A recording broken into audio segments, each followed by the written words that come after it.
Back from the dead.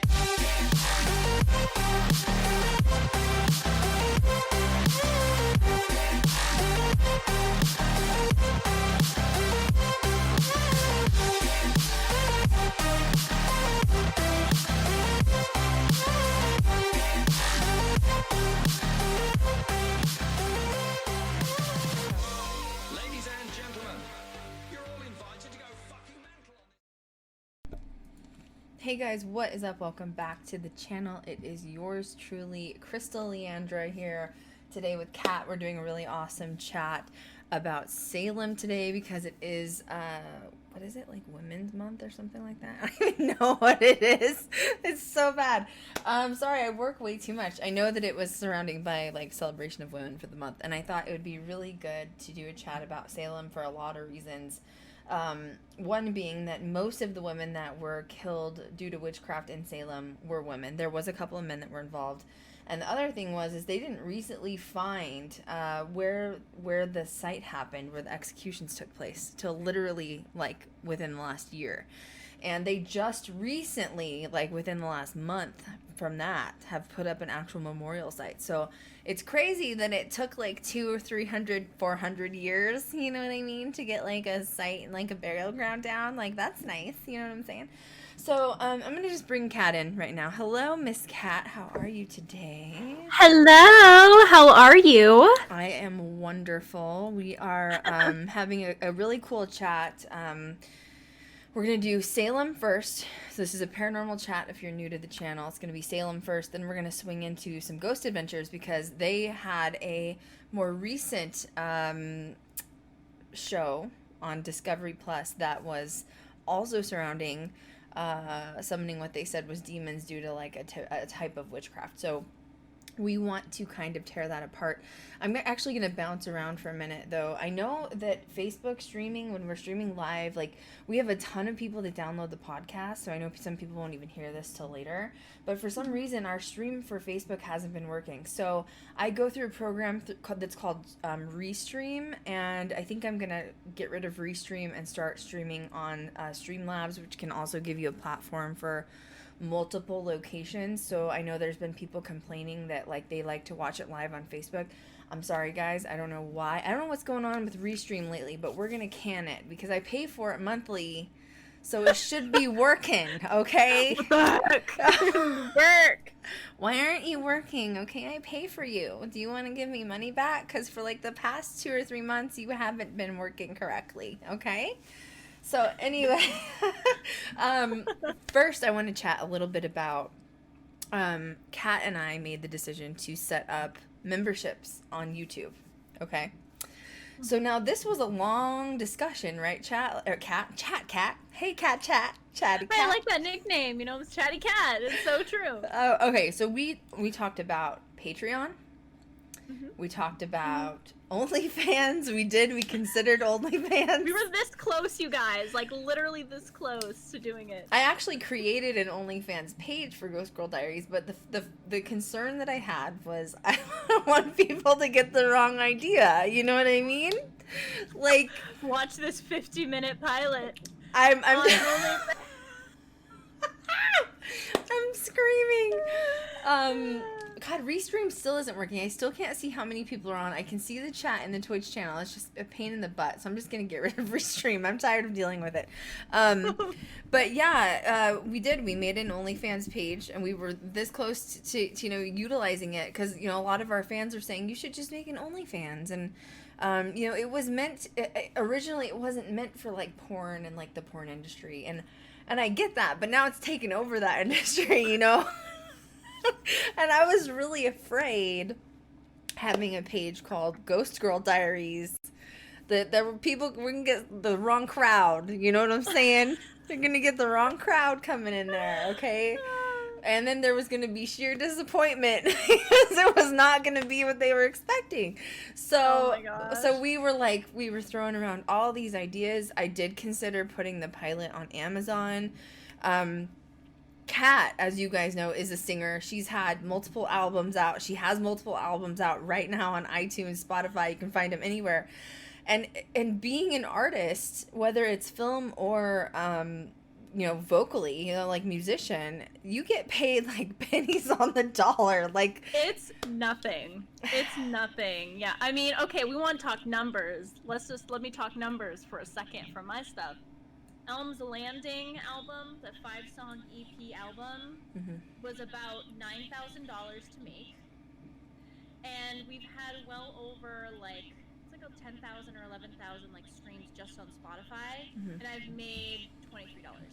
Wow, So that's just to give you a little insight. I mean, not that it's just for the money, but I mean, you work hard on something and you expect to see some form of compensation, Same.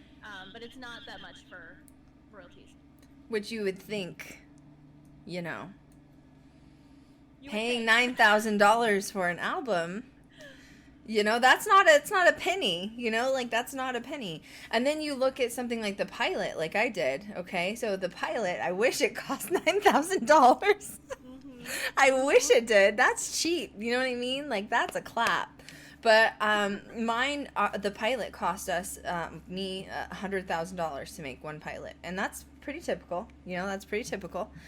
But to put it on Amazon, I was literally going to be getting pennies back. And that didn't make sense to me, and once again, not that it's about the money. It's really not. It's just about you put so much work and effort, like blood, sweat, and tears into something. You want it to get into the right hands. Like for me, it's not even necessarily about the exposure, like I'm not really worried about the exposure. So Kat and I did decide to make a subscription setup on YouTube, and we've actually had quite a few people sign up. So shout out to you guys. We love you guys. And I did put a Amazon wish list in the bio, which I'm going to include that in every single bio, so that people can see what we need and see what the money is going towards from the subscriptions. Like this isn't a typical money grab, like I always say. A lot of YouTubers will be like, oh yeah, I set up a subscription for my fans to. That's not what this is about. This is kind of like, you could think of it as crowdfunding, and you guys are sort of on the journey with us, and it's very expensive. You know our story now. You know what it's taken and how hard it's been through this whole journey of expunging all of the last resorts that we could to try to get the pilot signed in the middle of a pandemic.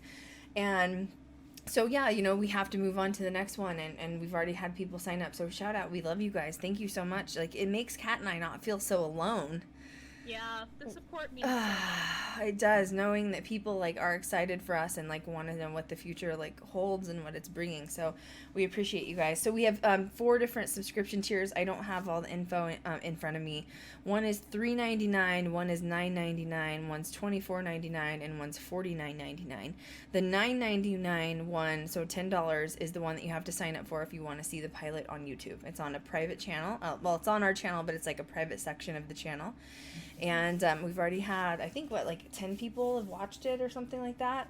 Super exciting. Yeah, it's really cool. So I'm excited. So if you guys are interested in subscribing for us so that you can see all the hard work that not only myself did, but my entire crew did. Kat, what was your experience shooting a pilot?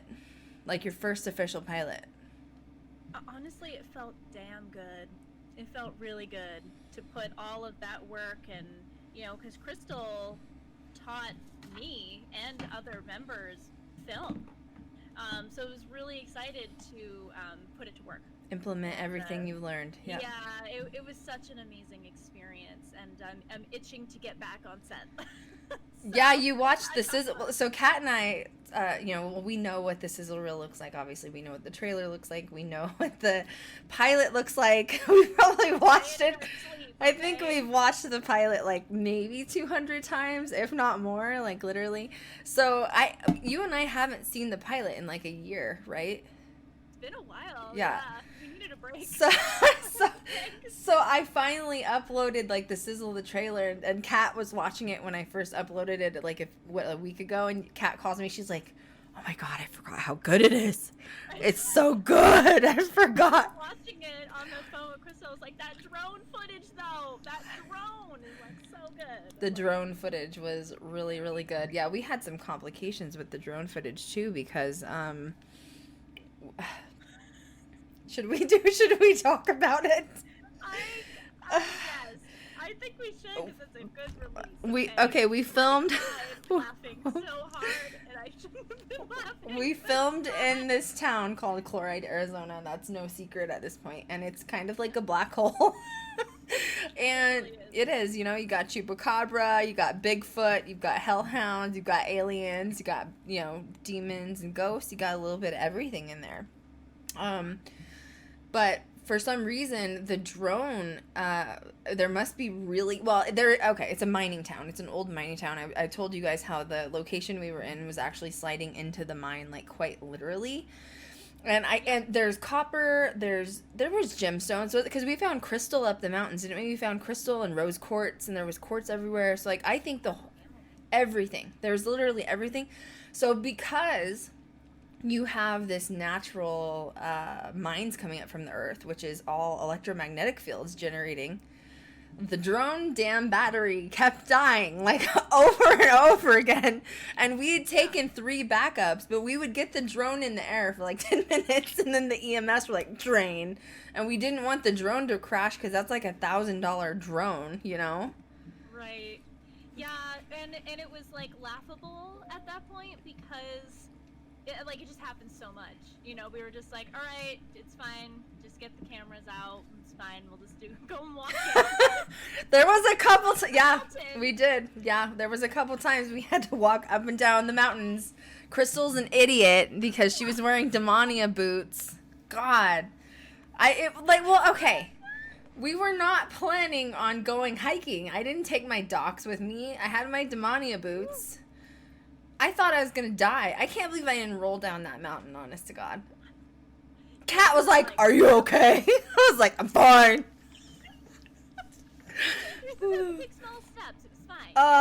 But these boulders, like, on these mountains that were literally like this, you had to, like, climb over these rocks. Yes. That were, like... And I did that in Demonia boots. And if you don't know what Demonia is, Google it, because it's ridiculous. It was so stupid. Because it's traumatic. Yeah, it's trauma. Oh, Nikita said, anyone who hasn't bought Krystal's book, I finished it today, and wow, standing ovation, absolutely blown away. Thank you, girl. I appreciate you. I know. Yeah. I'm almost done with questions to ask Krystal some things. Yeah, we're gonna do a separate stream, so it probably won't be on a Friday. It's gonna be literally like an extra day of an extra stream. And Kat's going to give me a journalism questionnaire about the book. And do I have the right to respond with, I plead the fifth? I'm just kidding. I'll give you them before we go on. Oh, good. Over. We gotta make sure Yeah, no, the overall theme of the book was, no matter what your struggles are, remember, you wrote this shit in your path, boo. I don't care how hard it is. You planned it before you got here. And there's no right or wrong way to deal with things. You just have to make sure you know and you're solid on your path and overcome it, no matter how hard your struggles are. And we all have struggles, whether that's internally or externally. And it doesn't matter about the destination. It's about the journey, and it's making sure that you're putting yourself first. Self-love, self-healing is like always the answer, in my opinion, when it comes to struggles. So yeah, thank you, Nikita. I appreciate you for that little chat. So let's scoop into Salem, because we have some tea on Ghost Adventures. Yeah. And I finally was able to get through that episode. You know what I mean? Oh, you did? Well, I got so bitter because he had, like, the female camera tech. And once again, it wasn't because she was a female. It was just because, wow, it took a while, you know? Okay, I'm going to add this in here just because I feel the need to do so.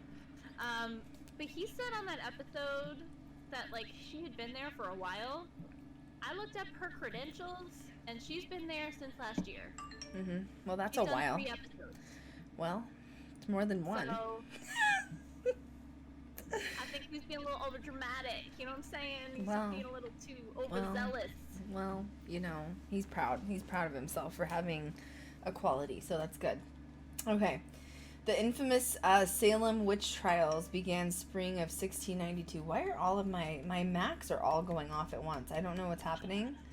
They're giving me alerts, and there's no alerts. You know what I mean? So clearly, yeah, there's witches in my office. What's new? So I'm going to spurt something out really quickly because I feel like this part's always left out. Kat lives in New England, as you guys know. She has been to Salem as many times as I've been to the Stanley Hotel. Like hundreds, okay? Like literally. And the thing that people always leave out when they're discussing Salem and the Salem witch trials is, you know, the first thing you think of is, oh, there was a bunch of people living in Massachusetts or New England, whatever, and they were practicing witchcraft, and the government didn't want that to happen, so they decided to hang them. None of them were burned here in the United States. That was all done in Europe, predominantly like Ireland and Scotland, a few in England, but predominantly Ireland, Scotland. So a lot of people get that mixed up. Another thing they don't realize is that when there was an actual witch hunt going on here in America, the people that were accused were getting their land revoked by the government. So it was actually a huge conspiracy that people always forget to bring up. So what was happening is, if you were accused of witchcraft, the government was automatically allowed to go in and take all of your land from you and your family. 100%. They owned it now. So the government was purposely like putting out what they called witch hunters to go out and find people that were being accused by their communities, or, I mean, what would you call it back then? A parish, maybe? I don't know. You know what I mean? Like when it's a little communities, and they would find like a witch hunter. It was like, okay, who's in here being accused of a witch? And they go, oh, Mary's accused of a witch. Mary, we're going to hang you at the stake, and now the government gets to take your land and keep it. So honestly, it wasn't about witchcraft. It was about persecuting women, and it was about taking the land, and the government was doing shitty things to the people. Haha, once again, what's new? So people don't realize it wasn't really even about witchcraft or magic. It was about conspiracies against women and taking and obtaining the land. And to this day, the government still owns some of the properties because it was handed over. If there were no like alienation, or if people weren't able to hand it down to like nephews or grandsons or whatever, the government literally scooped it and took it, and that was it, and it was never given back. And it's just bullshit, you know, like it's hard. It's so hard. I'm actually gonna be going back to Salem soonish. They just reopened Salem, and I want to go to the apothecary there. So I need to go get some things. You know what I'm saying? But you know, based off of some of the transcripts in the early time of the trials, probably within anywhere between the first like 3 to 4 months of them happening, because they really only lasted a year. They didn't really last that long. But in the beginning, they were convinced that there was some dark energy happening, because Salem, but what's also known as Danvers at the time, was going through some real bad shit. Disease, people dying. It was a really bad winter. Crops were dying, and at that time, anywhere you would go, they would blame it on a dark energy or dark forces, and then all of that.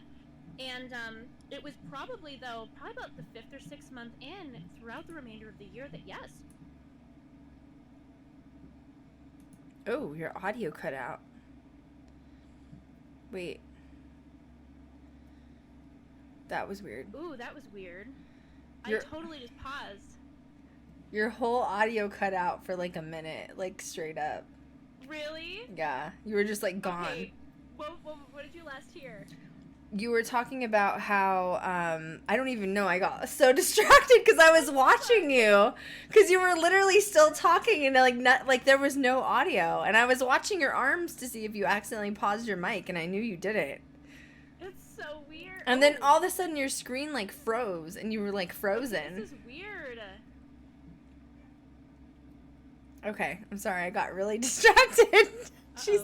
Oh my god, you froze again. I can hear your audio. There you Oh my god. Ew, I'm really creeped out right now. I think Kat's got a demon in her house, everybody.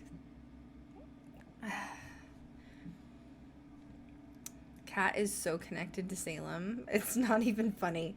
I'm just going to take her screen off for a minute to see if she comes back. I'm actually going to disconnect with her, and then I'm going to try to recall her again. She's had attachments that have come home with her from Salem, so this does not shock me Okay, she said 1 second, so I think she's going to restart her program. So, yeah, she had an attachment that was coming home with her from Salem for quite a while, actually. And it was a female living, like, that would, like, live with her. And it was in this long, white, flowing sort of dress. And, wow, even my restream is kind of freezing a little bit. But anyway, this energy didn't like if there were men in her apartment. It got really weird with her. And let's see, she's calling me back here. Anyway, she has a male roommate that was living with her, and the male roommate was starting to like get really weird visions at night and like chest pressure and stuff. And she finally had to like ask it to leave and not come back. So I'm not shocked by her having technology issues. How's it going, Miss Cat? Never happened ever. I got really sidetracked. Like, I don't even remember where we left off. Because I was literally like... Did it do it again? Okay, how many live streams have I done with you, Krystal? I mean, way too many to count. This has never happened. Mm-mm. I'm just saying, if Salem's back, you need to wait a minute. Okay? Can we just wait? It's been a minute. So this is her attachment. She actually named her attachment. I was telling everybody about your attachment. She actually named her attachment Salem, and it's a female. Yeah. She's not, she doesn't hurt women, but she does not like men. She does not like men at all. So that Kat believes she is a, possibly an energy that was killed, during the Salem witch trials. And she comes often to like check on Kat. Kat will know when she's there. But if Kat makes a trip to Salem, Mass to like go shopping or whatever, it's strong. It gets really strong, doesn't it, for like a few days? It does. I genuinely think it's past family. How's it sound over there? Is there anything, movement going on or anything like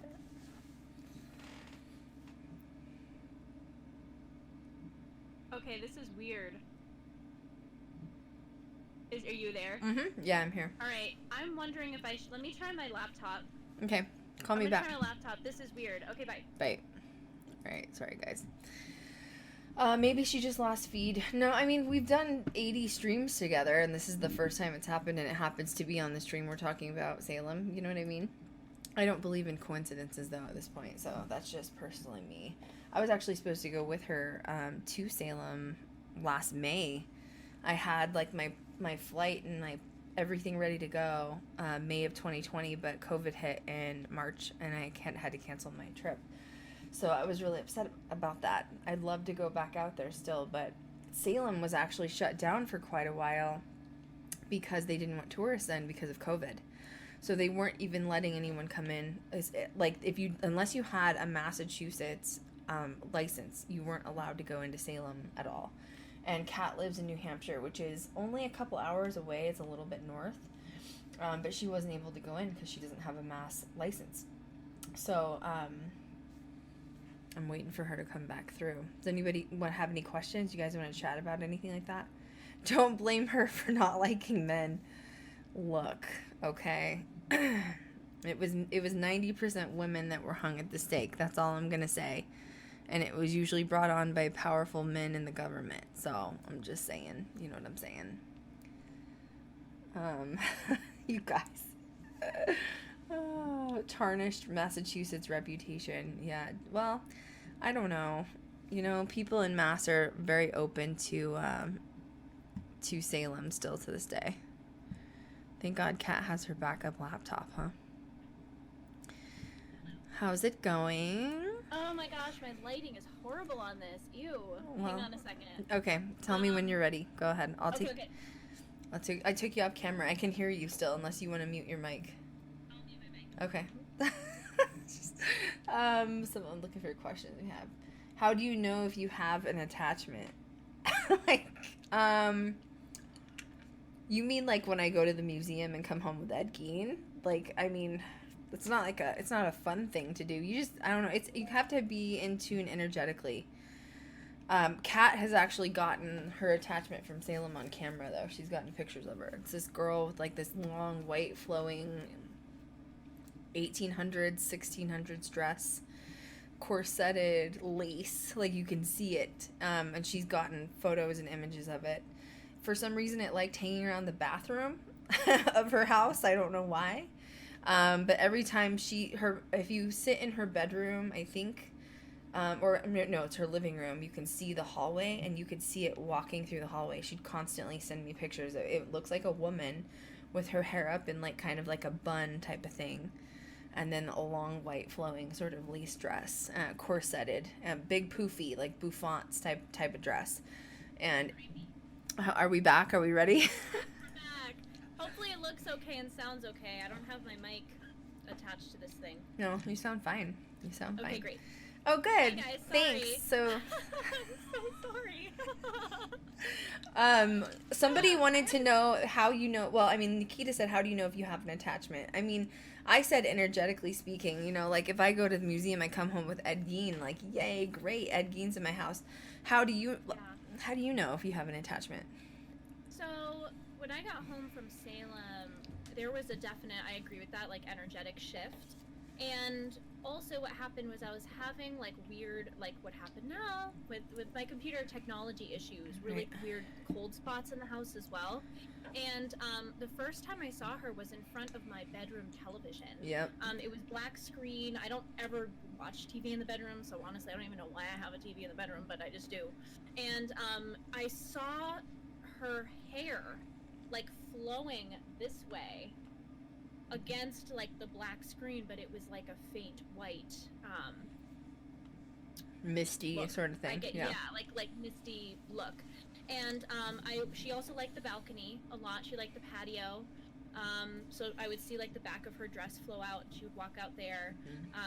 But it's been a long time since she's been here. So that was very, very strange. I've literally never had that happen before on my computer. I have used that computer for a long time, and that was wild. But yeah, anyway, as I was saying, before I was rudely interrupted by Salem, it's fine. I'm gonna have to stage later because that was not cool. I have to stage cool now. Great, I did it yesterday. I have to do it again. It's crazy. But yeah, so it like around the 5th or 6th month into it, these men started realizing that people weren't going to ask questions about it, and that's you mean when the accusations against witches started. So 6-7 months into it, then no one's questioning it, and then that's when they're going to start abusing the system, sort of thing. Exactly, because the last guy, and this is when people started to figure it out, because Giles Corey, if you guys are familiar with the stories of Salem witch trials, Giles Corey was the last to die. He was pressed to death with rocks, and literally his last words were "more weight," because he just did not care. He knew what they were doing at that point. Giles had some instances just for being a grumpy old man, but he never did anything really wrong. And when he was pressed to death, and after he died, everyone started questioning what was going on, because Giles owned like half of the land in what used to be called Danvers, Massachusetts, and it's now Salem. So that's when it kind of stopped, and people started asking questions, and then other people from other places were coming in saying like, this needs to stop. Like, this is hysteria, what you're doing. And Judge Jonathan Corwin, so where the witch house is in Salem, which is still there, by the way, it's beautiful in there, he actually ended up packing out of there. Yeah, he left, right? After. He left the house to his family, and yeah, he was like, peace out. I'm like, wonder why? Probably because you're a piece of poo human. So. And you don't think he's in that house, because you've been in that house several times. You don't feel his energy. No, I have seen his youngest son. I have seen his youngest son in there. I saw him clear as day, in a white nightgown. And it had been a while since I'd been in the witch house, because I go there so much, I don't really feel like a tourist there anymore. But I was bringing a friend to Salem and brought her to the witch house, and I saw him as a young boy. He had long blonde hair and like a white nightgown in my peripheral, and of course you look, nothing's there.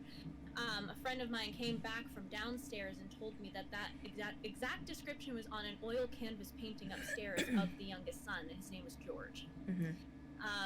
Which was crazy. But I mean, there's definitely residual hauntings in the kitchen, And I did talk to a tour guide there saying that there is still movement up there. And that would not shock me, only because of the fact that it hasn't been put on paper, but I believe it because of how just messed up this whole thing was in the first place, that there were accusations and like what is that word when they were trying to like find the witch's mark. They were doing it's not prosecution, I can't remember what the word is, but they were like dealing with people inside of the house because of how many people were being accused of witchcraft. So there was like a line of women secretly in the home being really abused to try to find any type of mark for being a witch. Which, by the way, could just be like a mole. Usually is. Well, technically, I have one. Yeah. Yeah. I mean, I probably would have been hung, and I'd be like, look, I don't have any land. What are y'all gonna do? Like, I've got. My face. I would have been burned. Okay. They would have been fine. Yeah, I'm dead. So just to back it up too, one thing I wanted to say was, where did like the witch hunt start? So it actually started in Europe, between 1300 and year 1330, and it ended around the 18th century in Switzerland around 1782. But the events in Salem took place in 1692.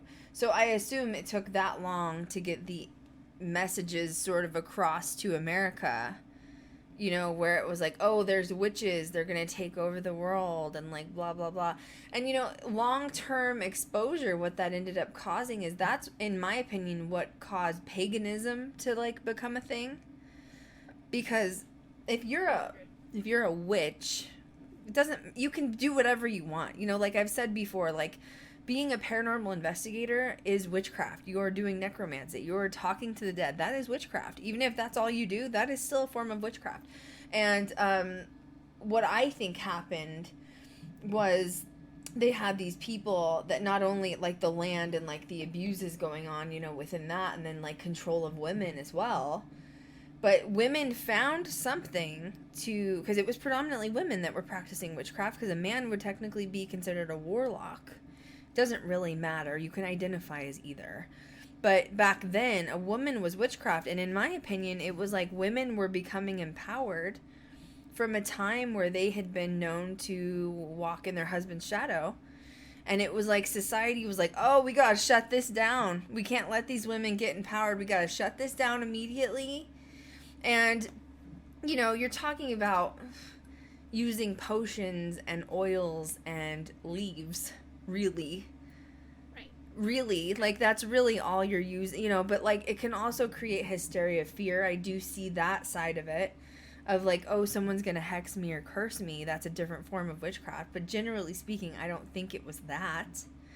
I just think they wanted to take, you know, the women empowering movement away, of like coven, right? Think of the word coven, which is like a group of women together who are practicing witchcraft.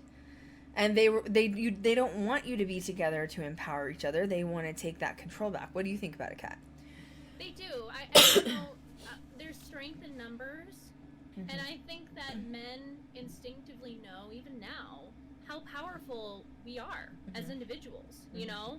And imagine that magnified by like 10 strong women in a group. And I think that's why there was such a stigma for so long that women needed to stay home. How could they cultivate friendships with other women if they were forced to be home? I agree. You can't. Like, it was all for a reason, for them to be the alpha male or the dominating whatever. And unfortunately, like, a lot of people fell for that because there was a lot of fear with that. Well, the other side of the fear is like when paganism broke off and became a thing, which is, I would say, more of 18th, 19th century. The reason, so now I've said this before, not all witches are pagan. All pagans are witches. Okay, so make sure you get that distinction down. Mostly, in my opinion, the people that took on the name pagan is because the persecution of the title witch. They do not want to have the title of witch because of society. Now, when witch hunts started, like way back in the day, and I'm not talking Salem, I'm talking European witch hunts. They truly believed that they followed Satan to trade souls for his assistance, and that those witches summoned demons to accomplish black magic deeds. Now, I'm not saying all do that, and I'm not saying all don't do that.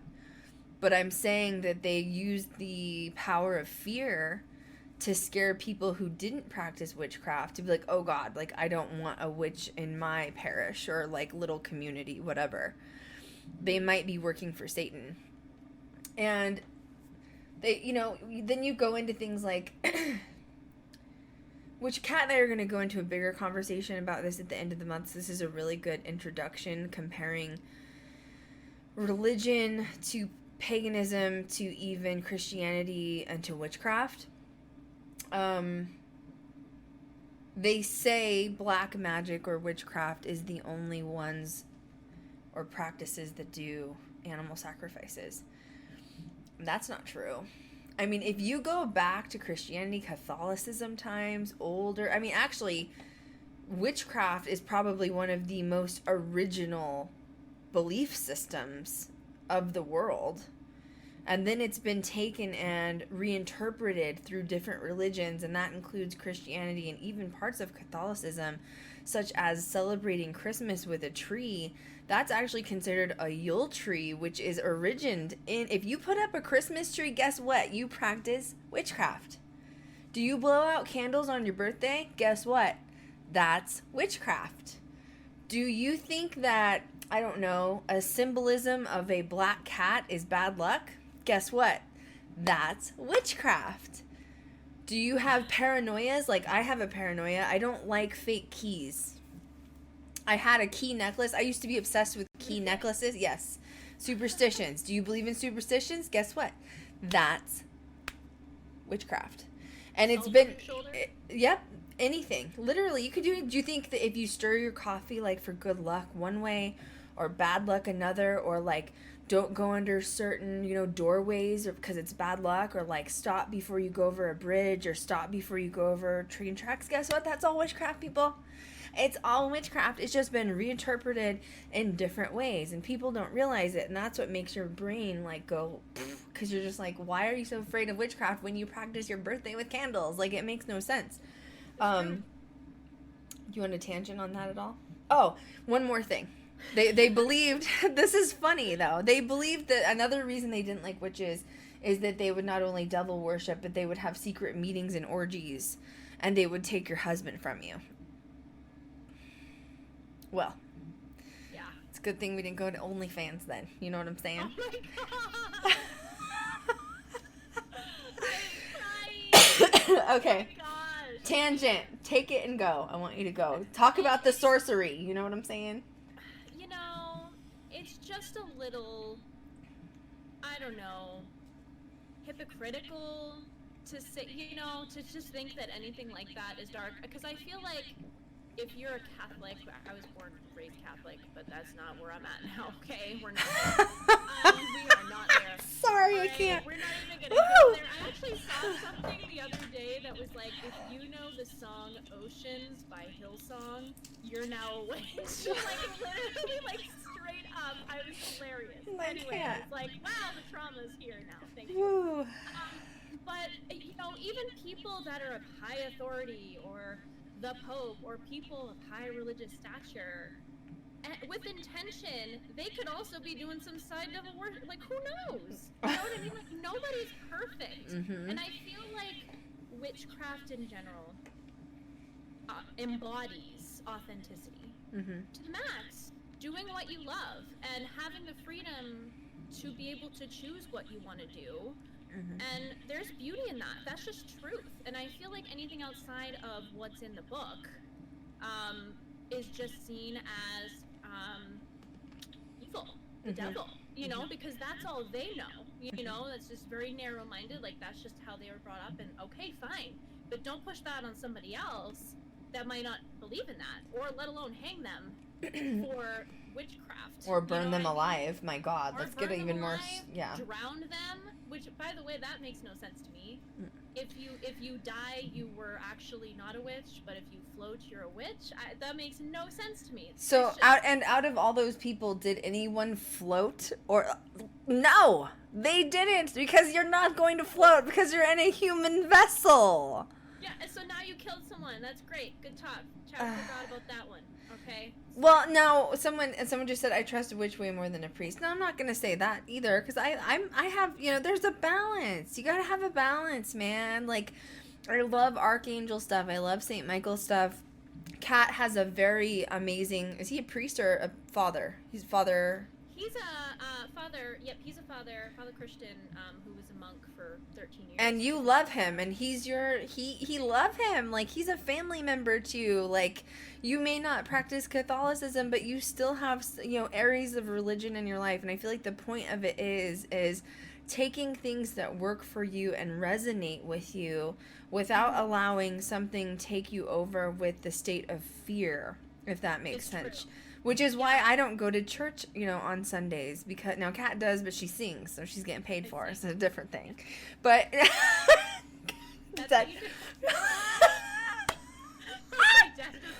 Oh my god, I'm screaming. No, but you do. It's true though. You appreciate what you want to take out of it. That's okay. Yeah. You're not gonna sit there and let people put you in purgatory either by saying, Kat, on social media you talk about being a green witch, yet you're gonna go to church on Sundays and pray to God. You better pray for forgiveness. You know what I mean? Like, you wouldn't tolerate that, which is also coming in with boundaries, right? Yeah, 100%.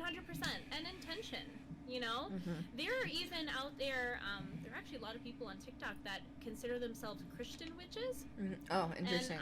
And, and it's just very, it's just open-minded. No Mm-hmm. one's judging them for what they're doing, so why feel the need to do that to others? And I feel like you bringing up Father Christian was a really great point, because I started out Catholic, but he's like an Anglican priest, and which is pretty much Catholic. It still follows the Roman diocese, whatever. But he, was really devout, took a vow of silence for 13 years, and is very aware of what I'm doing. Mm-hmm. Very aware. Oh, he is. Transparency. I've been nothing to hide. Mm-hmm. And you know what he did? He gave me blessed St. Michael objects to take with me to locations. Mm-hmm. But he loves horror. Now, wait a second. He does. You need to share the whole story here, okay? I'll share the whole story, yeah. Because this father has been a part of Kat's life since she was actually born. And he comes to Kat's house for, dinner sometimes.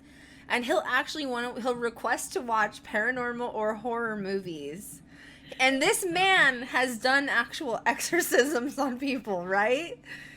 Yeah, and it's so crazy because, his personality outside of the church is really different than, how he is in it. And, obviously, when he's in church, I'm telling you, from when I was younger and watched him, mm-hmm. he goes into, a trance-like state. And I think I just had, major respect for that, even, take God out of it. I just had really, big respect for the fact that he was, really in his rituals, just in general, But outside of that, yeah, he's very big into, watching The Exorcist. Christmas time, he'll come over for Christmas, and he's like, all right, we need to watch Krampus. That's literally our tradition every year, is to watch Krampus. Uh-huh. It's so bizarre. So I don't have a very, your typical whatever situation, but it's possible. Everyone's just so dang uptight. Everyone just needs to breathe, okay? Yeah. Well, okay, Nikita asked one thing. She said, so if blowing out birthday candles is considered witchcraft, could certain routines also be considered witchcraft? Of course. Oh. If you're superstitious of putting your socks on before your pants, that's witchcraft, boo. If you have to put your left shoe on before your right, that's also witchcraft, boo. Literally, yeah, it's all, but the thing is that, we need to, roll it back to a time when witchcraft was the only religion on the earth, because that was a time of it existed. Yes. Before Catholicism, before Christianity, there was a time the only belief system was witchcraft. So if you were living in that time, and I'm not talking when the witch trials go on, I'm not talking when the witch hunts were happening, would you then be ashamed to be like, oh, girl, I tripped down this ravine one day, I fell in a river, and after that, I'll never put my right shoe on before my left?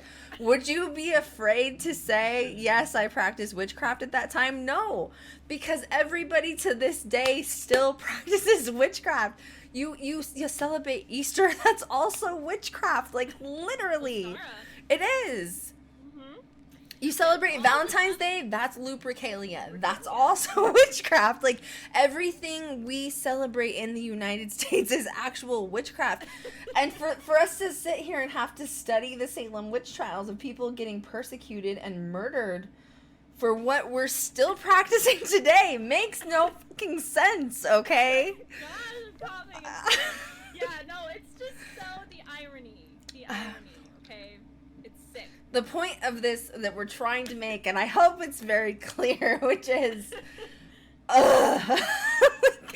witchcraft isn't a big deal. Like, God, it's not. I mean, like, okay, it's a big deal if you're sacrificing animals. I mean, like Elfie has said, Elfie is, she is vegan. However, she says there are still some societies that practice sacrifices. Sure, right. I'm not one of those societies personally, okay? I don't sacrifice things. I think that's gross. I think I would freak out on somebody if they did do something, because I have my but that's my belief system being a Native American, which is, as a Native American, you respect all things that are living, everything that's living, and that includes a plant. It's also the empath in me. You respect the plant. You respect everything about life in general. So do I agree with sacrifices? No. Do people still do it to this day? Yeah. Do people in black magic do it? Yeah. And others, not just black magic, hoodoo, voodoo, even witchcraft, I'm sure they can interpret that. I don't agree with it. I mean, the point of this conversation is there is light and dark in everything we do. At any moment, anybody could take anything they have learned and turn it to the dark side. No matter what it is, it could go to the dark side. And it's not fair for, what was it, like 19 people that were hung? How many people were hung? There were, I think it was 8 or 12, excuse me, I think it was 12, but a total of like 18 died or something. Yeah, oh, excuse me. 22 are on this list, and then there was 3 that were pardoned. So there's there's Bridget Bishop, Rebecca Nurse, Sarah Good, Elizabeth Howe, Susan Martin, Sarah Wilds, George Borowis, is that how you say it? Giles, which is who you brought up, Giles Corey. Mm-hmm.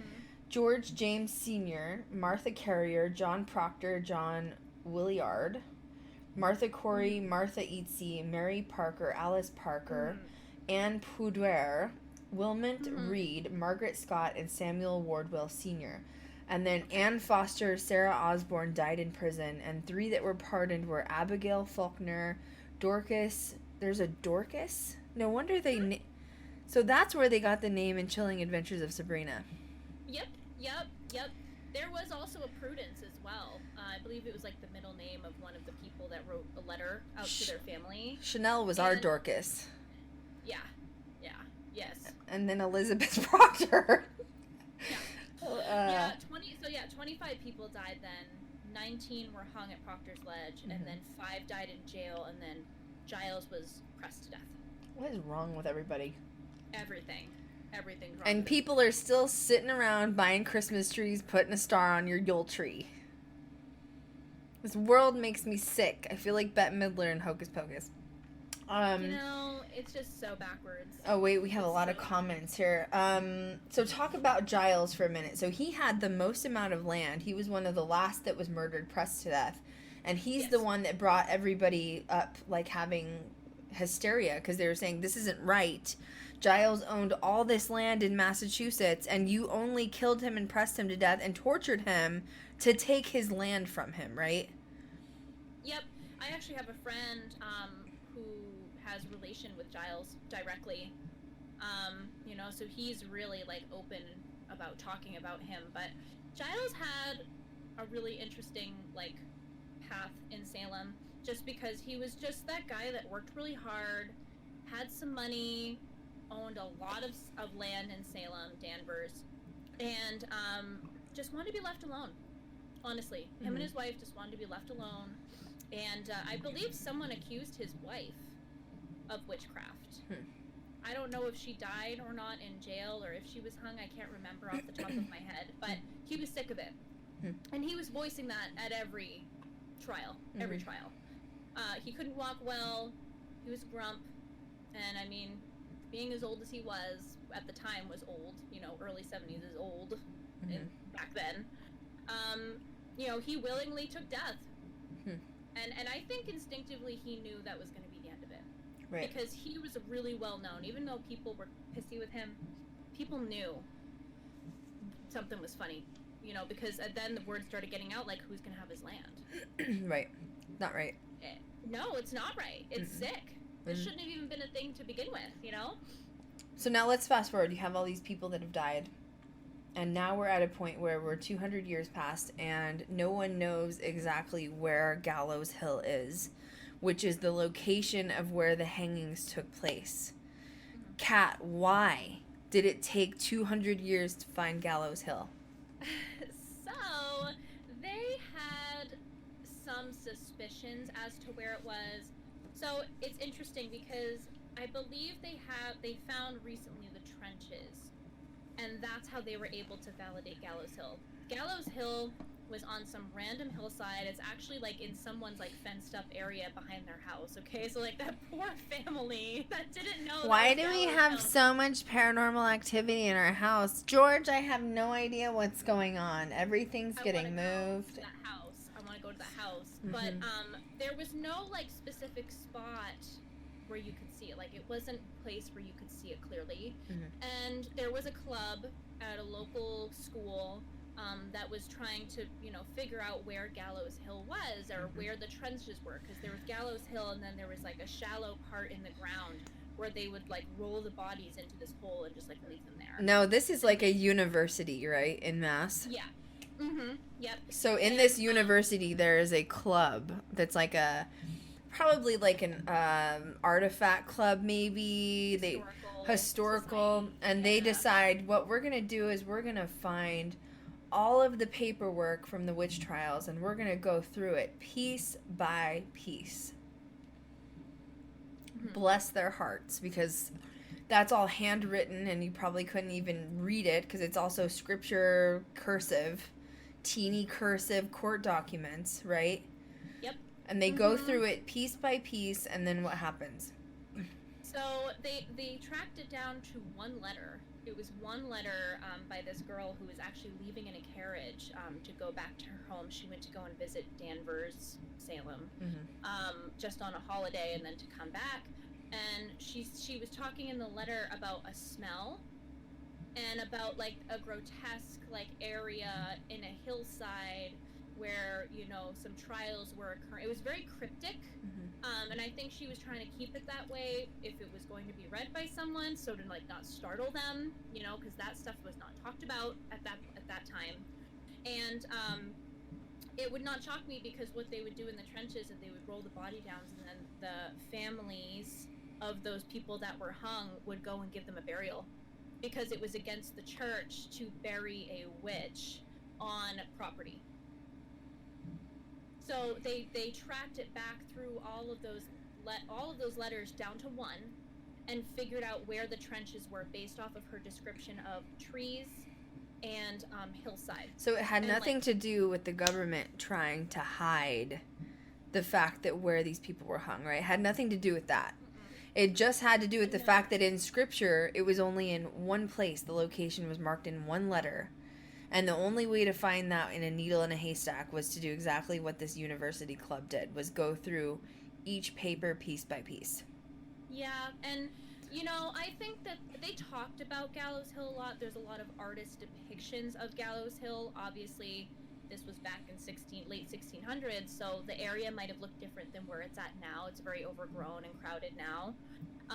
But I think instinctively these people knew what they were doing, and they did not want it on paper.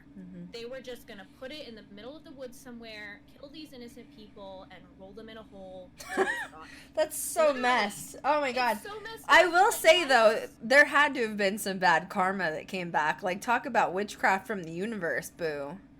Oh, I actually made a YouTube video like a couple months ago now, maybe last month, talking about Judge Jonathan Corwin, because there is still to this day thoughts that there was a curse put on the witch house, because shortly after, it was like 6 or so months after the witch trials, he decided to leave. His like entire family died. All of his kids died.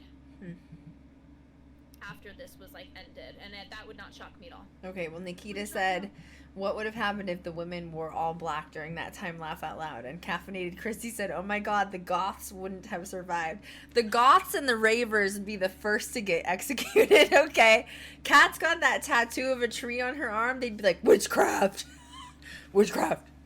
It's a hobbit hole. My black lipstick, Krystal, witchcraft. She's being hung. They would. Oh my gosh. Literally. It's true. I mean, there was just so many webs of fear for women during that time. It's so ugly. It's so ugly. May you all that persecuted burn in hell. Anyways, continue. Literally. Carry on. Yeah. There is a Gallows Hill memorial that they did put up a while ago, just as like a placement for where, because they at the time they didn't know where Gallows Hill was specifically, and it is within the Commons of Salem, Massachusetts, and it's really that's the one place that's really sad. The energy does feel very at peace. I think everybody there that passed on from that scenario and situation are now at peace because people have been pardoned. They, by the way, they weren't officially pardoned until like early 2000s, I'd like to add, from the trials. So that was messed up. But every time I go there, there are always fresh. Ew, I just said flesh flowers. There's flesh flowers if you're ever interested. Flowers. Check out the flesh flowers. They're the best. But on all of the 19 headstones of the 19 people that were hung, there are, I almost said it again, flowers. Okay, wait a second. This is another thing I think you should address just because you've been there freaking 400 times and I hate you because I was supposed to be there in May. I was supposed to be there last May. And COVID killed my dreams of being in Salem, okay? You have also said this along with other people that I know that, know Salem, Massachusetts quite familiar, right? Okay. There are people that respect and have the right to reserve to carry on the witchy traditions. And that includes witchy restaurants and witchy stores, and the sidewalks are witchy. But then now there's another dark side to this too, right? Now you have to be careful with what kind of stores you go just walking in Salem. Oh my god. Right?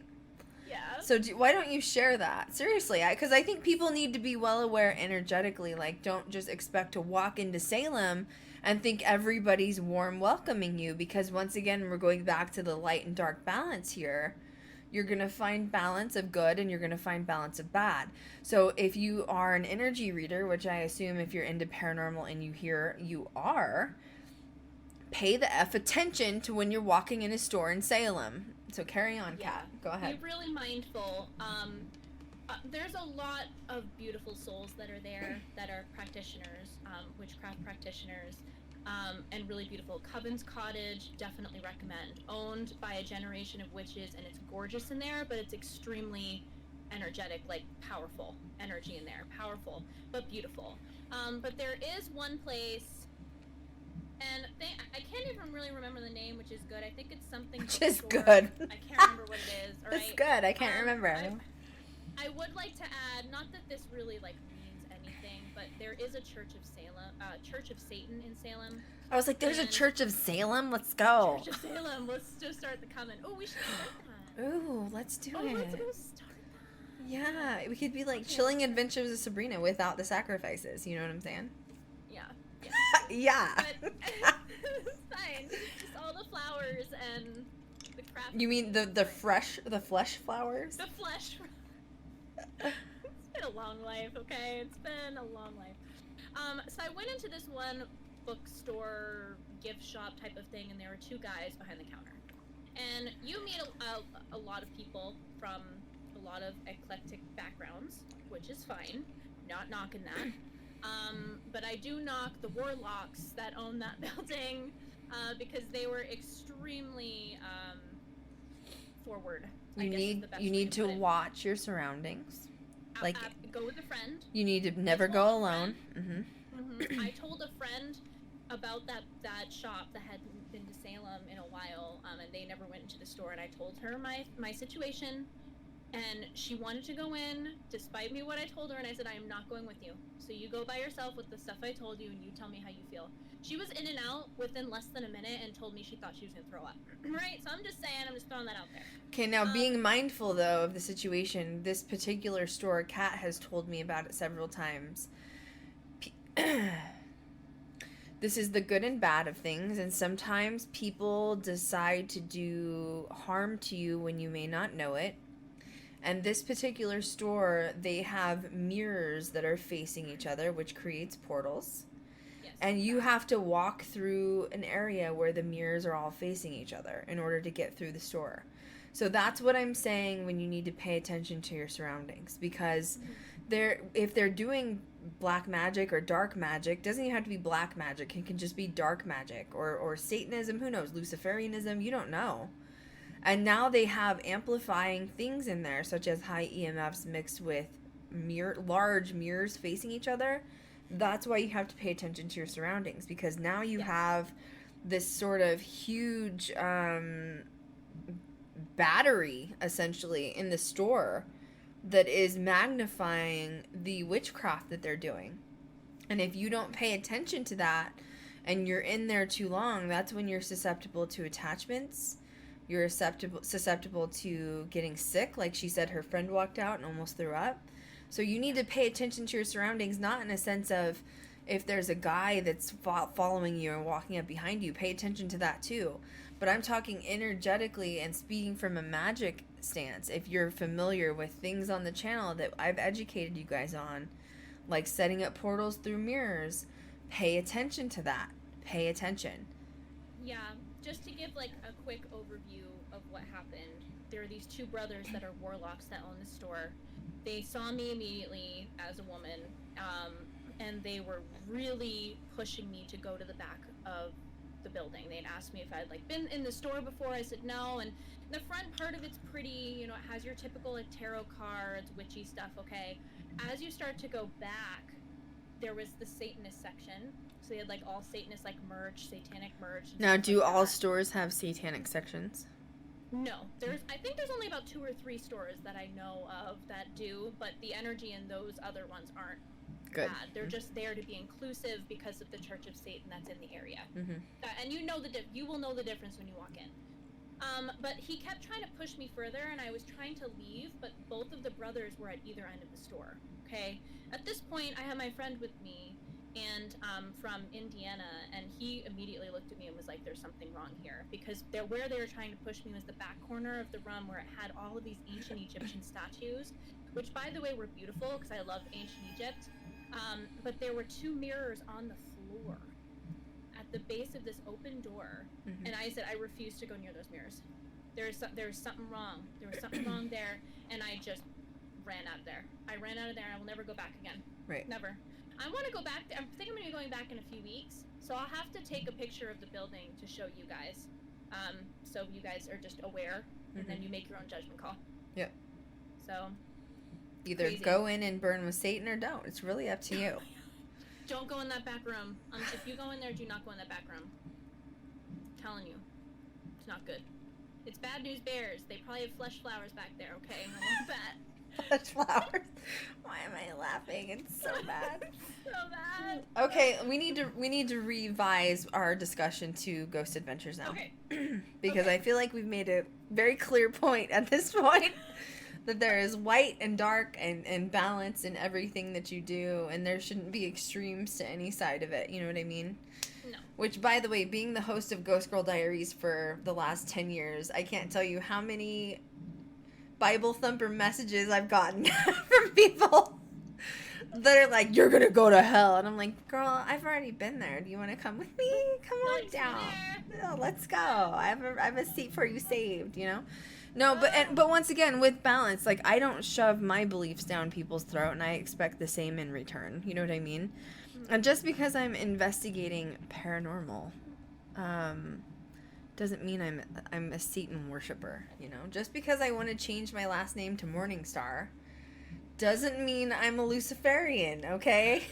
I Just love kidding. that though. It's pretty. I do like Morning Star. Isn't that pretty? It's pretty. It has nothing to do with Lucifer. Anyway, No. someone said people act weird in retail in mass ? So I guess they're shocked that you said that exists. It's true though, right? I mean, and that's not the only one. No, but you get a sense, and like when you're in there, I would say give yourself like an hour to walk around the commons because it does go down either side of the streets, and just get a feel for it. You're gonna know where you're gonna walk into and where you're not, and just trust that gut instinct. That's it. Listen to your gut, and I think you do that anywhere, you know, like, or you should.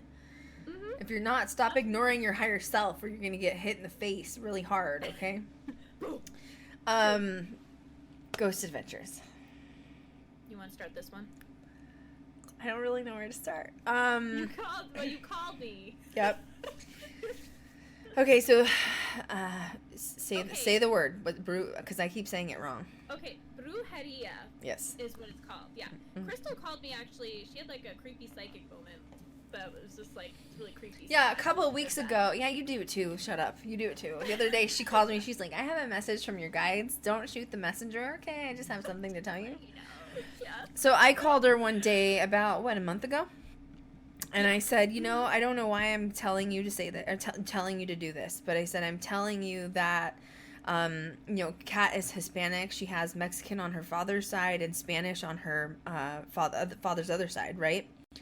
And then on her mom's side, she's Irish, so she has a really good mixture. And I said, I don't know why I'm telling you to do this, but it must be a message from your guides that you need to start practicing Brujeria. Is that correct? I said it right? Perfect. And I think that you need to tap into that because of your culture and heritage. And Kat was like, that's weird because I've thought about it, but now that I feel like you're giving me this extra boost, I feel like that's a sign from the universe, and I've already started researching it. So as you guys know, Kat has been a practicing Green Witch for a long time. She's very open about her practices, and she's giving herself an extra boost with her heritage, which is much like me with my Native American spiritual side, right? And it's all about ancestral work, good vibes, energy, healing, drawing things to you, the universe, the practice of the secret, the law of attraction, and incorporating that. Now, I can't say I haven't put a couple people in a jar once or twice, you know what I'm saying? Freezing spells are great. Yeah, sometimes if you need a boundary, you just gotta put them in a jar. And I've done it a few times, They have to do something bad to you first, but I've used a jar spell here and there, okay? I'm not gonna lie. I also may or may not have had someone practicing witchcraft in my house with dark magic and dark oils that I found after they were gone, which that made me really scared. But anyway, that's neither here nor there. That's for another stream. That's another stream that I don't have time for today. I had to get religious prayer and holy candles for that one. But anyways, we'll go back to the regular stream with Ghost Adventures. You took this information. She's been studying it. She loves it. She thinks that it's what she wants to dive into. Now, pause that idea. So that was like a month ago. Ghost Adventures came out with a Brujeria episode, okay? I had started to watch the episode, didn't get back to it. Kat was like, oh, let me know how it is, and then I'll watch it if I need to. I finally bit the bullet, and I watched it the other night. So this is going to be like a miniature Ghost Adventures review, okay? Well, I saw the title of it being the same thing. Whoa. What? Did you hear that? No, what? Whoa, that was like a low male voice that came through your mic. What did it say? Did anyone else hear that? It was just like, meh. It just sounded like a really low, wow. That was, okay, I'm not crazy. Let me know in the chat if you heard that. That was really loud. Anyway. It's offensive, you know? Sorry, it's probably a brujo. It's not There's a you. brujo over there. Stop, Kat. Your ancestor. Oh, yeah, well, it's probably like my native ancestors like, no, don't mess with this. Yeah, pretty much. It better not be Ed Gein, because every time I bring up his name, he pops up in my house, and I'm just not having it today, you know what I'm saying? No. Anyways, so, going, what? He's unclean. You are an unclean spirit. I request to rid you from my home. Okay. Some rosemary. Oh, I need a lot more than that, you know what I'm saying? True. So, I watched the episode. This was like, what, 2 days ago. I tell Kat, I'm like, oh my God, I have a problem with this episode. But then again, I always have a problem with the episodes because, and Ghost Adventures has been going, they're on like 24 seasons or something ridiculous like that. Like, Jesus Lord. It's whack. Okay, people are saying they heard it too. Oh, thank you. Thank you. Someone said maybe it was Zach's spirit when he heard the review. Probably. I mean, anything's possible, okay? Yeah, pretty much. We're talking about witchcraft, anything's possible. Okay, so I watched the episode and I was like, I don't know if you guys have seen this episode. Spoiler alert, if you haven't seen this episode, then don't listen to the review because you're not going to like it. So he immediately starts to say, Brujeria. He starts to Google it, and he says that it's all surrounding voodoo dolls and black magic. And then he gets this, like, dark witch on there that's called the Hood Witch. I don't know where she came from, but she has, like, 500,000 followers on social media. I was like, damn, why don't I have that many followers and I'm not a Hood Witch? You know what I'm saying? And anyway, talking about how dark Brujeria is, which is your heritage, what you've been studying, I feel like if there is anybody that has the right to talk about this and the proper way, it is Kat. And I get on the phone with Kat immediately. I'm like, oh my God, you've got to like watch this episode because I think you're going to not like it. Because I think you're going to have a problem, okay? Yeah. And Kat's knowledgeable on it, and she's Mexican, and she's Spanish. So she has two sides of it, from the Spain side and the Mexico side. And I'm like, this needs to be a conversation that Kat and I have. Because once again, as we know, Ghost Adventures is always about demons and darkness, and we're going to defeat the demons, and we're going to punch a demon in the face, and I'm going to take him out with my brujeria spells. So we need to start this conversation. So where do you want to start with this, Kat? Let's start from the beginning. Okay. We're going to start from the beginning. I feel like Sound of Music, do re mi here, but with witchcraft. Do it up. So brujeria is literally just Spanish for witchcraft, okay? If you are a female practicing witch, you would be called a bruja, and if you are a male, you'd be called a brujo. And it was created in the early 1500s, and it exists in Latin America and Afro-Caribbean culture. So just right off the bat, brujeria is also a mixture of indigenous roots with Catholicism, and this is when it started to stir up some problems within the Latin American and Afro-Caribbean culture community. It was really frowned upon and considered dark and worshiping the devil. So pretty much any type of witchcraft is going to be labeled as such if you have any type of, Jesus roots, okay? Just plain and simple, okay? It's just how it is, okay? Oh my God, that's like the most authentic laugh I've had in like a really long time. Jesus.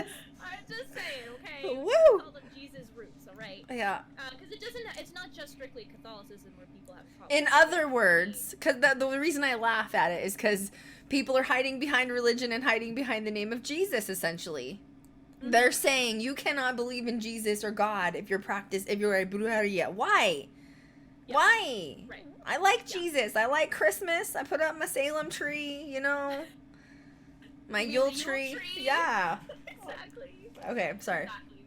It's okay. So, brujeria, a major part of it actually, talking about it with like some of my family, really has to do more with like the green craft. So I found that really interesting, like kind of already practicing that in my own day-to-day, that a major part of it deals with ailments. And okay, so time out. I just want to get this straight. So what you're saying is brujeria, depending on the background heritage, so depending on Mexico, depending on Spain, depending on Haitian, depending on Cuban, depending on any Caribbean areas, the Dominican Republic, you're saying it's all practice in the eyes of different cultures, but it is called the same thing. Is that what you're saying? So it just depends on where you're from. So it's like religion. It's like If you're Christian here in Rome, you have Catholicism, and it all stems back to virtually somewhat of the same thing. It's just spurted out in different branches, is what you're saying. It does, and the branches that get confused, and this is why when I watched it and called Krystal back, I was like, this would be a really great conversation to clear up, because Brujeria does get a bad rap, but it's literally just witchcraft in Spanish. That's literally what it is. So Brujeria is one of the branches. The other branch is Santeria, which is from Cuba again, and then the other branch is Haitian Hoodoo Voodoo. Okay, all three of these branches were created under the Cuban umbrella. Okay, they all kind of broke off, did their own thing. The thing that gets mixed up with Brujeria a lot, especially with the darker side of the magic in general, is Brujeria and Santeria are confused. Santeria, they work with deities. They do animal sacrifices. Can you explain what the deities are? Can you just briefly?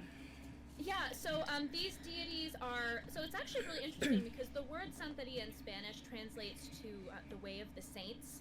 So their deities are very much like the ones that, if you worship deities in the witchcraft community, it'd be like Hecate, Loki, Thor, like our deities. You mean I can worship Thor? Yeah. Could I worship, what's his name? Loki? What? No, not Loki. Which one? What's the actor? Chris Hemsworth? Oh gosh, I wish. I mean, I'll worship him under the name of Brujeria. Pretty much already am, okay? Just saying. Anyways, sorry. As I take a sip of water. You said Thor and I got a little distracted. Here. Yeah. Anyway, okay. Carry on. So, I don't know necessarily the exact names of the deities because I don't work with deities personally. But they work with deities, so they do a lot of rituals and they do sacrifices on the light and dark side. Okay. Brujeria does not work with deities. They are on their own path, but within spell work, they work with their ancestors to help channel their path or to help channel the spell work. Ancestors are huge in Brujeria, especially Mexican culture with Dia de los Muertos, which, by the way, came from Cuba. That was a very huge thing, and then the whole Latin community picked it up. So it's just really interesting because they also do, so in Brujeria, they do something called limpia, and it's what's known as a cleansing ritual or a sweeping ritual with rosemary and other cleansing herbs to cleanse a person's body of residual negative energy. And Santeria has very similar things, but it has to do with blood. Okay, so it's they mix the two. And I was telling Krystal this earlier, there's any scenario could happen. Someone could be practicing Brujeria as white magic and get mad and create a voodoo doll, Haitian voodoo, in the same room. That's a You know what I mean? It could be, it depends on the situation, but that doesn't mean Brujeria as a whole is black magic or dark So are magic. you saying that in the Ghost Adventures episode, we may have gotten it mixed up and gotten it mixed up with Santeria?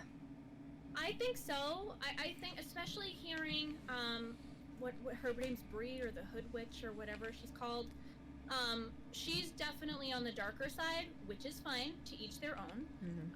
But she was more talking on the darker side because that's how it was being portrayed to her from Zach. Right.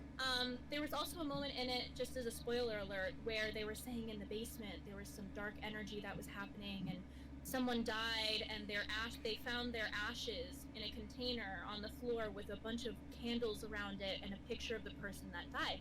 And they were trying to make it seem like there was some dark ritual happening with these ashes. But So wait, now ashes, are we saying, are they actual human ashes? Of the person that died, yeah. They had them in the jar.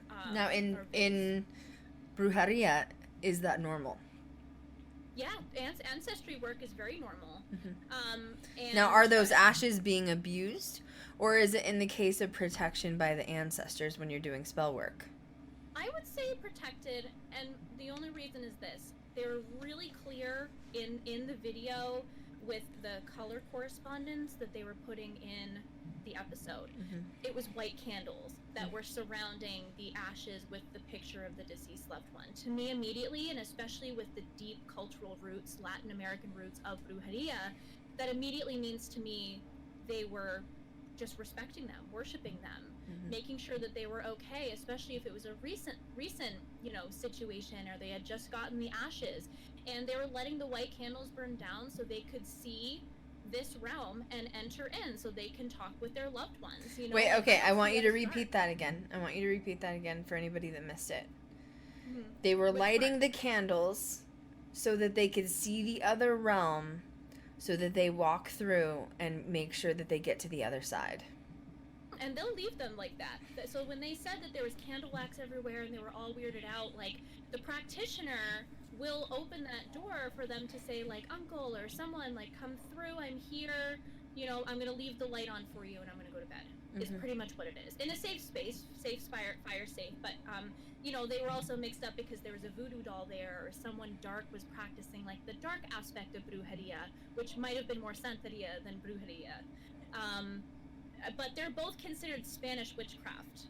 So that was kind of a broad term when they mentioned that in the episode in general, where she didn't remember the word. Okay, let's just talk about, oh god.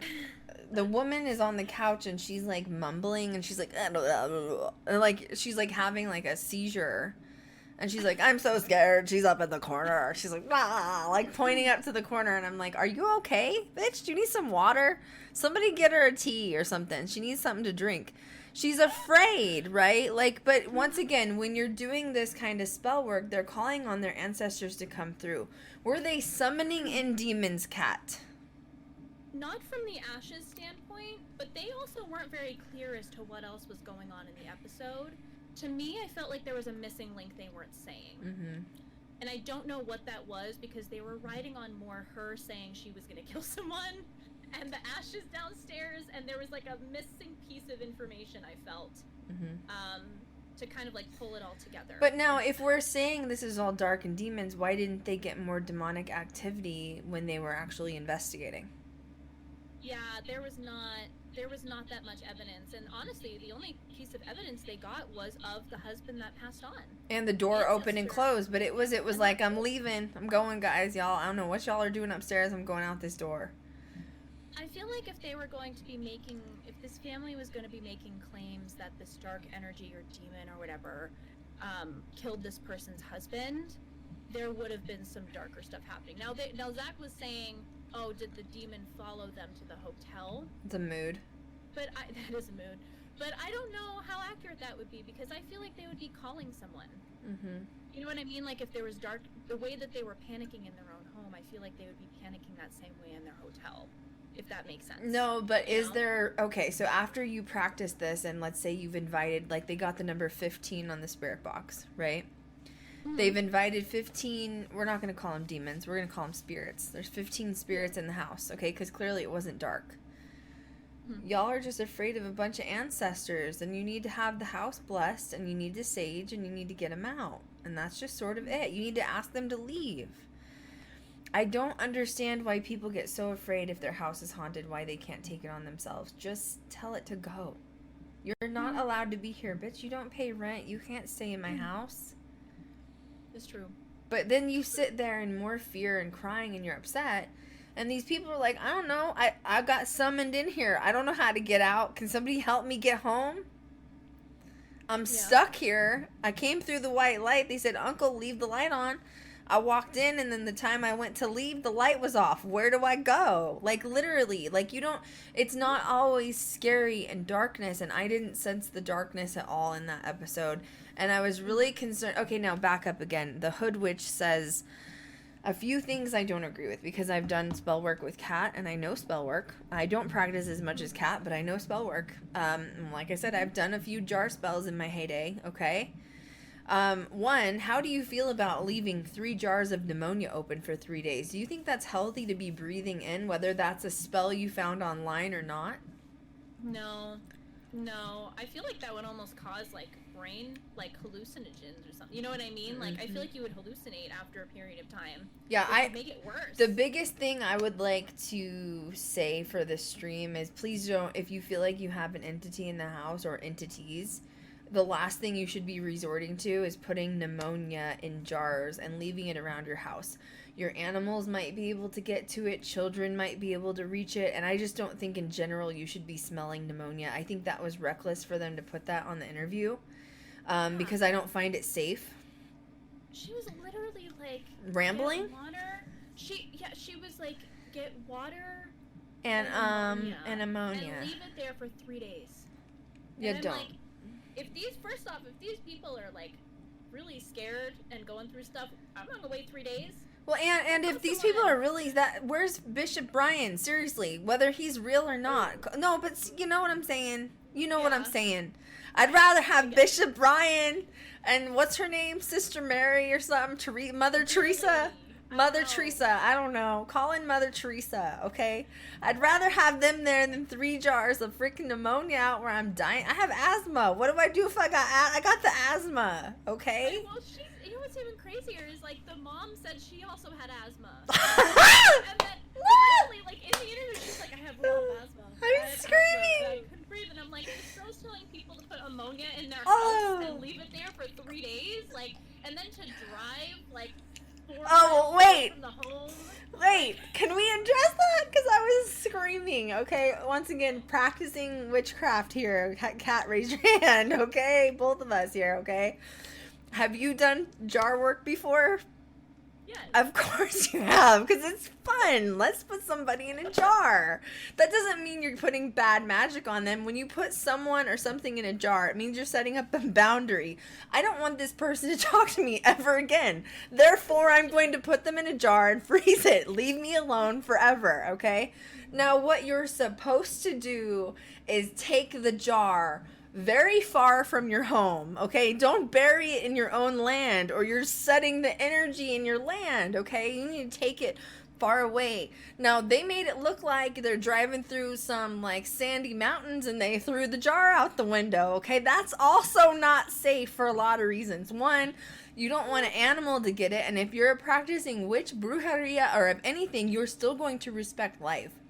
Do not just take a jar and throw it out the damn window. An animal might eat it. You're also susceptible. Like, what if there's insects on the ground that drink the pneumonia? Don't just get rid of the jar. Go bury it and don't break it. What are you thinking? Just do a drive-by. Just start chucking them out the window. Like, egging people's houses. You just throw like spell jars. Jesus. You get a demon, and you get a demon, and you also get a demon. Demons all around. Yeah, I know. It's messed up. It was really messed up, and I just wasn't. I don't know. I also felt like the whole thing, kind of like what you had told me earlier today, Krystal, that it felt very rushed. Like, her interview was probably like really last minute, and I felt like she was just kind of saying whatever she could to fit the aesthetic of like what Ghost Adventures is trying to portray. Which is fine. She did fit the aesthetic. Yeah, that's what they were. They were looking for somebody dark. They got somebody dark, and there's no disrespect to her. She has a lot of followers on social media. She definitely came off as a dark witch to me, personally, which is fine. Everybody to each their own. But I didn't agree with what she was saying because I know Kat's heritage. I know what she's been studying, and it was not matching up with what Kat was saying, and that was the concern that I had coming out. Yeah, it was weird. That was very strange. And I feel like if you're gonna teach people about spells, like jar spells, then you better finish what you said, because otherwise you're gonna have millions of people watch that episode, and they're gonna put a pneumonia out. They're gonna kill themselves breathing in the what if you had a studio apartment and you have 3 jars of pneumonia in your studio? You're gonna die. You're not gonna make it. Die, literally. Okay. Yeah, I just feel like when it comes to these shows, you guys don't believe everything as the word of God, no pun intended. Literally, because I feel like jar spells, especially, or any type of spell, are going to be all done differently. It's based off of circumstance, intention, and what you need in that moment. But I feel like at least she should have given just the clear basics. You know what I mean? Been really very clear instead of being this like open-ended, dark. Go get rid of the jar. Okay, what if somebody drives down to their local Piggly Wiggly and drops the jar off in the gas station, parking lot, in the trash can? Now either you have a haunted trash can or a haunted gas station. And that's not fair. to those owners. What did they do to deserve that demon? Nothing. Go out to the middle of nowhere and bury it. Get rid of it the right way, okay? True. And don't be a baby naive witch and throw it out the window, okay? Please don't do that. Like, really, don't do that. Please don't do that ever. But My to God. tie it to Salem witch trials, or to witch trials, Brujeria, being traced back to like the 1500s, in the early 1800s into the early 1900s, there were attacks put on people that practiced Brujeria. So it was almost like a witch trial in itself, but without it being named that. They were pretty much just trying to wipe everybody out without putting it anywhere, literally. And yeah, it's just messed up. It's really messed up. I feel like also with just like the Latin culture in general, there's a major line of like respect and disrespect when it comes to the craft as a whole, because there's a deep family line with it. Same with normal witchcraft. Same with any type of, you know, anything. But when you're mixing in dark with a craft of brujeria that's mainly light, that's very it's misinformation, and that's when things can get dangerous. That's when things can get dangerous. So I feel like if they were gonna do anything, they should have labeled it as like Santeria. They shouldn't have done brujeria. I'm telling you, because I'd be shocked. I'd be interested to see what some brujos are saying about it. Right. Well, and then on the flip side too, you know, I don't really like, I mean, yes, I've done like witchcraft and spells with Kat and even by myself, but I don't really consider myself a witch. And the reason is because I follow my grandmother's roots, my tribe's roots, Cherokee roots, Native American roots, which technically is a version of magic work, but they don't call themselves, they call themselves spiritual practitioners is really the word for it. Then you can get deeper into the healing, and then you can actually be like a shaman or a druid. But in order to really learn the real ways, you have to be like on the reses and like work with that. You have to be kind of chosen. Like they believe the spirits choose you. You don't get to just wake up one day and be like, hey, I want to be a shaman. Like that's not how it works. But when that was why it affected me, because I do apply my spiritualism from my grandmother and what she taught me in the tribe.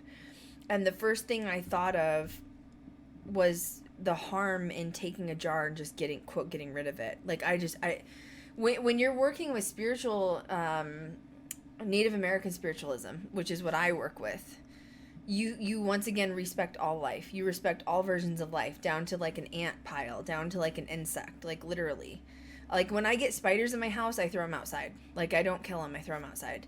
Unless it was like if I was in Australia and it was those big ass spiders, like no, I'd be burning the whole house down. But no, I would just burn.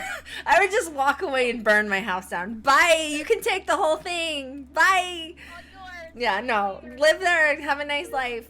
But with little spiders, I take them and I throw them outside. But like when I'm thinking of someone saying, oh yeah, do a, you know, and spell work does exist with Native Americans for sure. Of course it does. Usually it's more on the Green Witch side as well. It's also calling on your ancestors. Like you don't want to mess with me.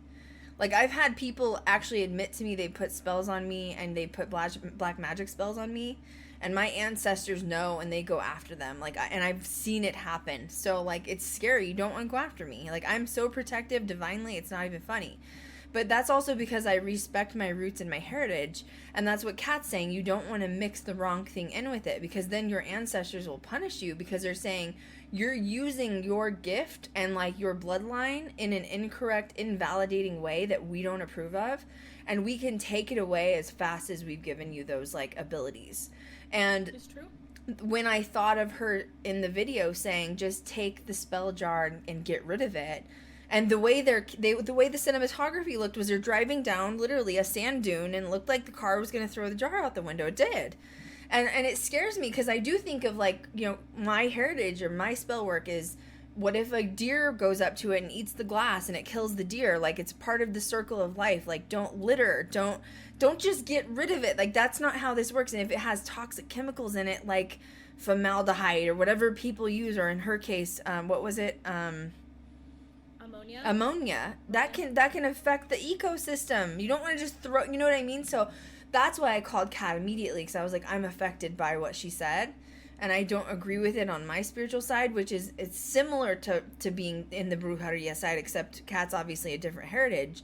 But it's respecting and it's doing things correctly, and especially you shouldn't be teaching the public wrong things, because you're going to get somebody out there that does it wrong, and they're going to listen to her. Yeah. And believes it. You know, like, that's the beautiful thing of any Christian path, is that there's no, like, set way to do things other than just, like, the basics. Like, don't be an ass. That's a mood. Please don't. Like, you know what I mean? Like, be careful with your intentions, but they're not, like, rule books. And the problem I have with it being in a, you know, and I think Krystal would agree, like, the problem I see with that being in a show that a lot of people see as, like, fact, that's when things can get dangerous. Mm-hmm. Can get dangerous. Do your research it. I believe she said 8 jars. Whoa. In the episode, I wouldn't be wasting that many. Oh, like, that okay. is not a big house. But then, okay, let's play devil's advocate for a minute, because that's my favorite thing. So even if she's saying to take 8 jars and capture these, essentially she's saying the ammonia will attract the dark energy or the entity.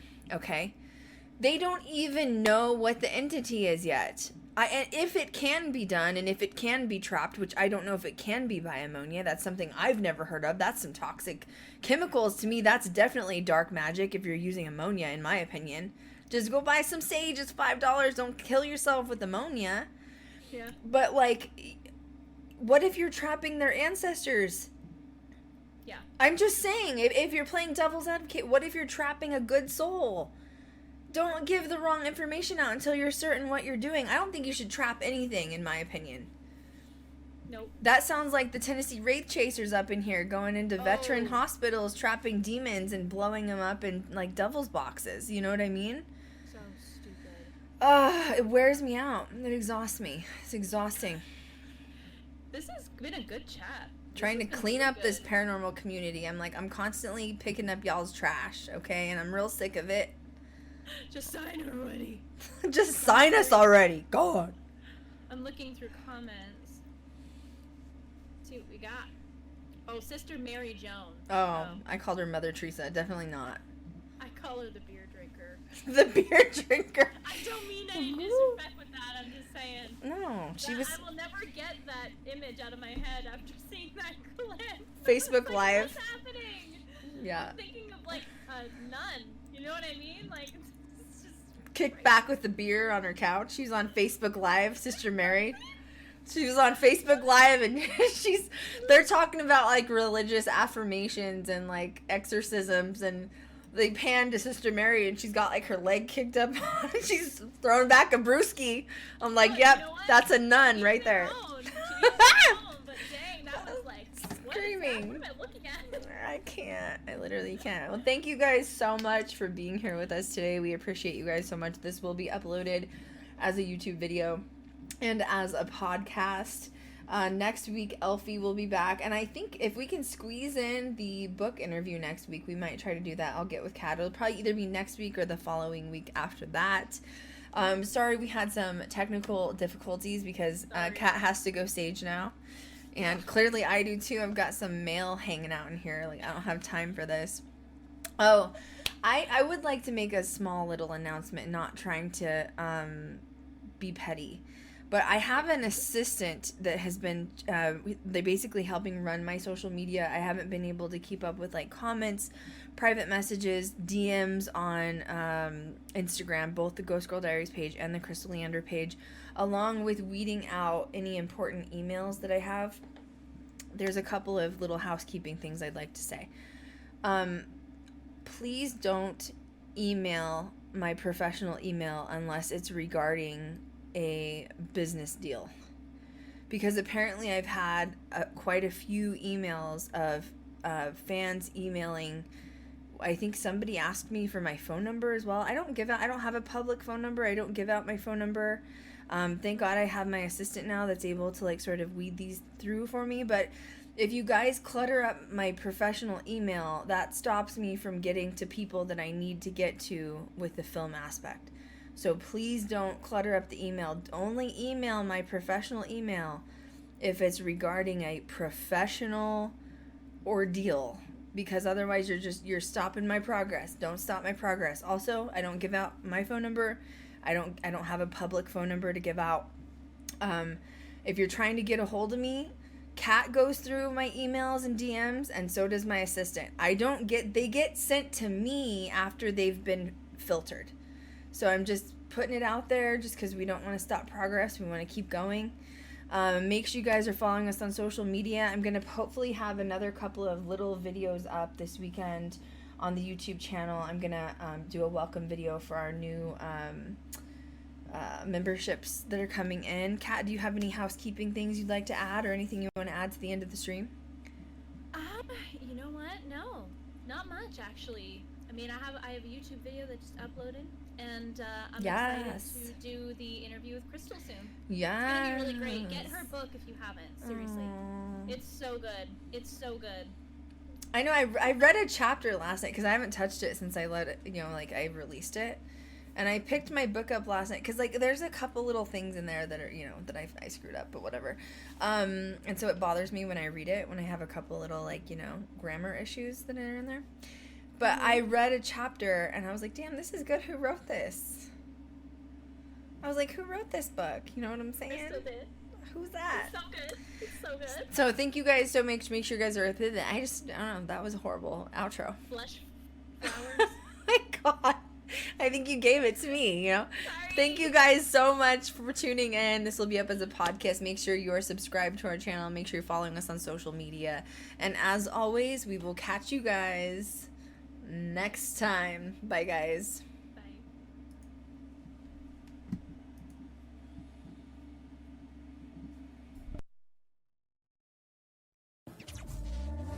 Back from the dead.